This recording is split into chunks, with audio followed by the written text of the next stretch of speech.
Ở tiền này. Ở tiền này. Ừ.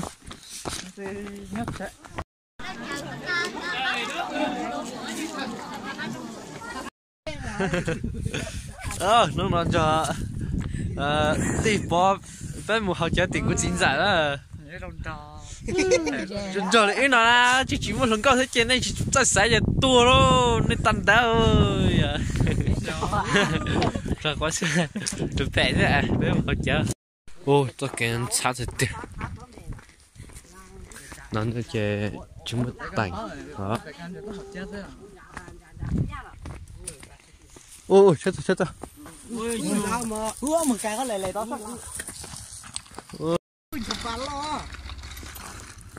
chó nó để lạnh chỉ lạnh kia mà để giống gì á lạnh kia không xuyên cho ta không nào mà bên học chơi thì chính xác rồi đó tao nó chịu rồi nó có thế à làm thế hả sắm tôm tê thế à tôm tê là con ôi liền mà chịu này rồi lần đây trên ban tôi xin học chơi cho thả lông gạo xưa mà tao chết thả lông gạo tiền à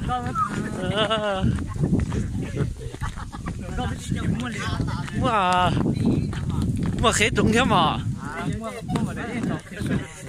mua khế trúng thế mà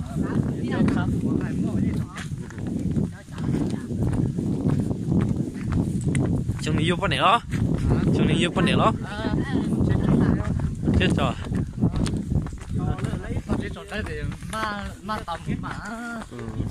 mà tàu vô ấy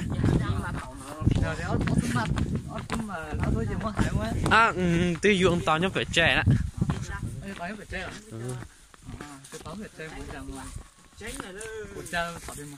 liền mà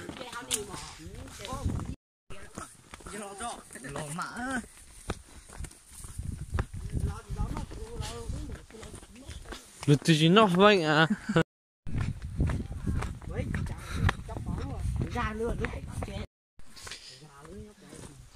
toàn té nên tao xong là tuần giặt xin dạ là chả nó chế một sai sẽ xin dạ là chế trong chả mà tiêu học chơi thích tuần sẽ chỉ học chơi chỉ tuần rồi là chả nó mỏ thì hết chỉ tuần theo toàn té là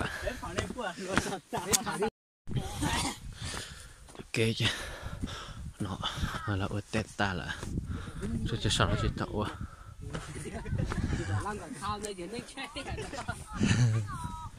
à cho nên là tung một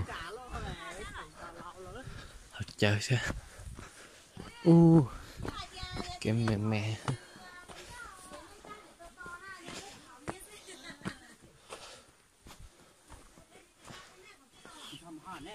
sao à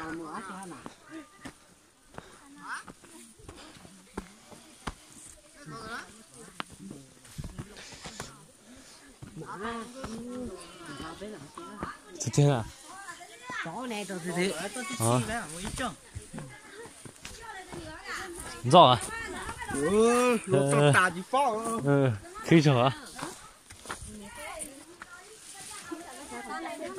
ơi bé chè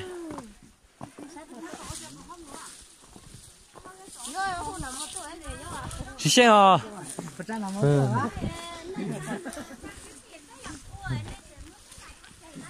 chỉ là lên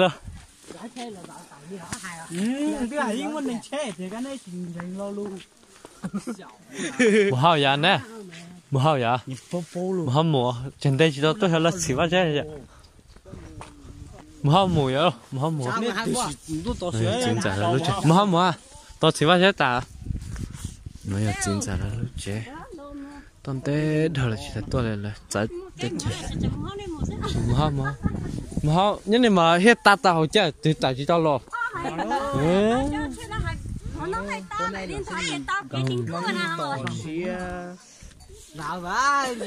thì nó chờ cái thì cái như mà mua ông chỉ gà là tốt mà gà là tốt mà Cơ. Tiền thì từ nào? Nó chả hài hủ luôn à. Tuần thế là thật tuần là chính xác rất chế. Lão mới lớp cầm mỏng chỉ nó làm mày rồi. Yo. Hai con đó luôn cơ. Chế lớp không vấn đề chính xác là rất chế.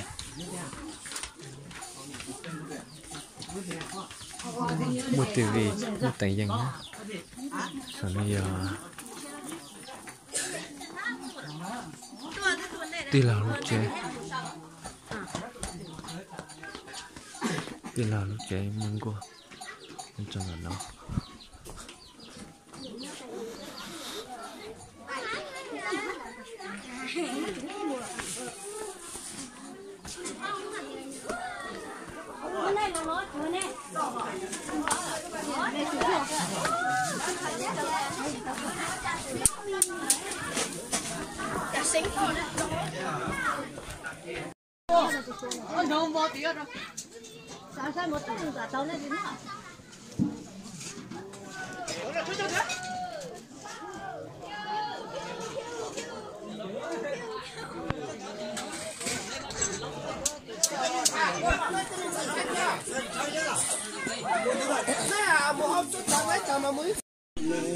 Hả?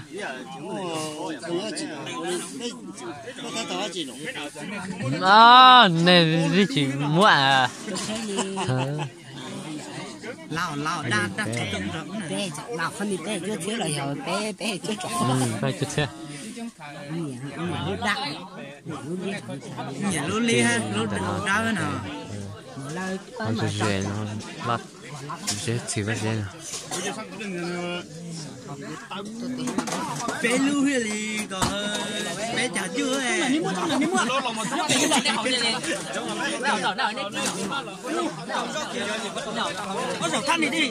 Một chút chỉ mất phí à?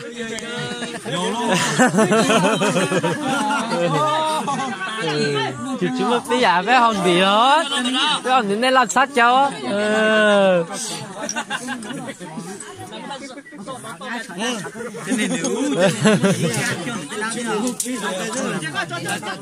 Cái này nếu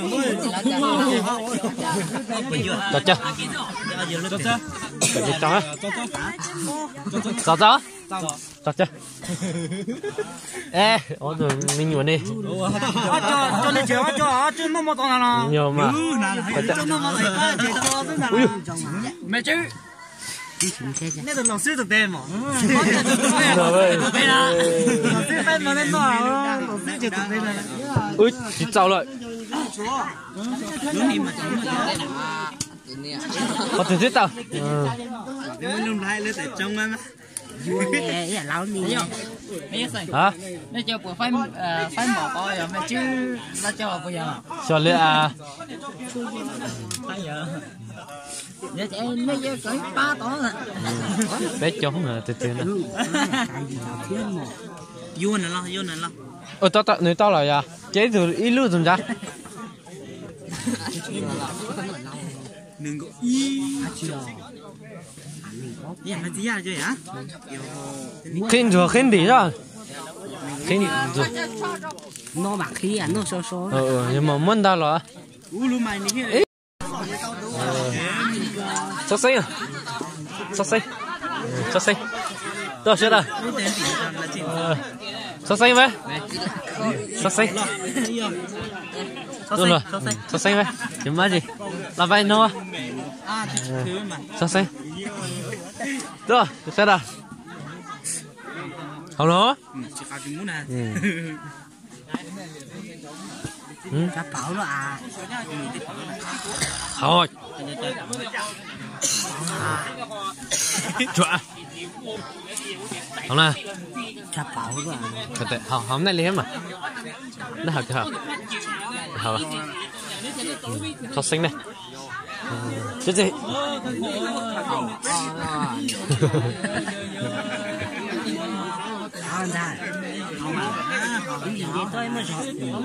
Đó. Cho tới chuyện khác này. Đó, gì chứ? Đó là nó mô ta là chế bé mô chế nè. Chế ở trong ba cháu ý trong này trong xí cho cái tí phong dư sợ đó. Sai theo chùa đó.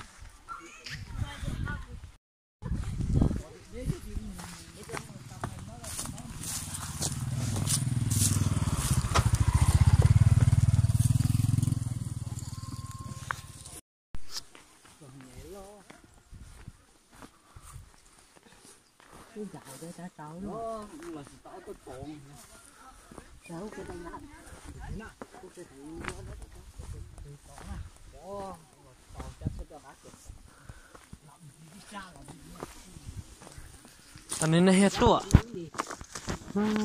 จะถึงก็ไอ้หล่ออันนี้ตัวเห็มมาตัดเอ้ตัวแม่ยวนโซเลยมาต่อเลยจะเก็บหมอจะหามาlàm một chế để một tổ kia đó